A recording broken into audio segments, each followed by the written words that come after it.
Prime Minister Anthony Albanese and Israel Prime Minister Benjamin Netanyahu have both been chastised over their war of words by one of Australia's central Jewish community groups, following the announcement Australia would recognise Palestine next month.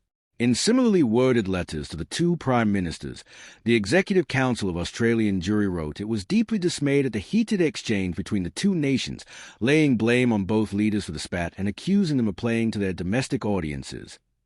In the letter, the ECAJ's President Daniel Aghion wrote Mr Albanese had been excessive and gratuitously insulting when he said Mr Netanyahu was in denial about the consequences of the war in Gaza. It was unseemly for an Australian Prime Minister to depart from diplomatic norm concerning the leader of a country with which Australia has had friendly relations for many decades, Mr Aghion wrote. But they said Mr Netanyahu's furious statement yesterday calling Mr Albanese a weak politician who had betrayed Australia's Jews was an inflammatory and provocative remark. It demonstrated a woeful lack of understanding of social and political conditions in Australia, Mr Aghion wrote. These comments have played straight into the hands of opponents of Israel and antisemites, to the detriment of the Australian Jewish community.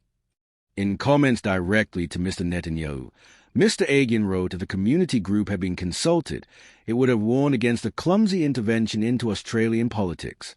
The ECAJ was also critical of Home Affairs Minister Tony Burke, who this morning told the ABC, "Strength is not measured by how many people you can blow up or how many children you can leave hungry."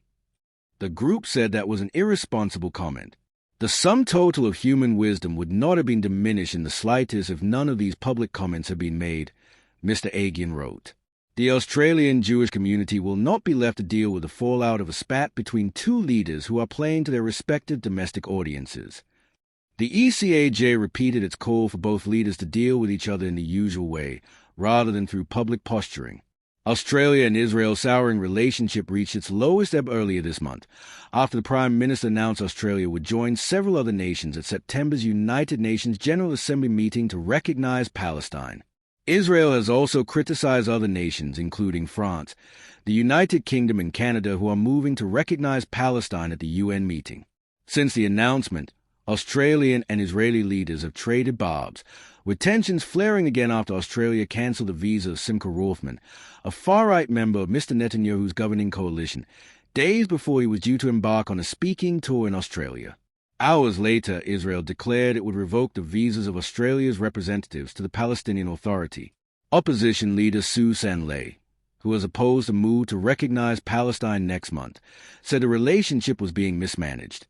The Prime Minister needs to explain how he is going to get this relationship, which he has so badly mismanaged, back on track, Ms. Lay said.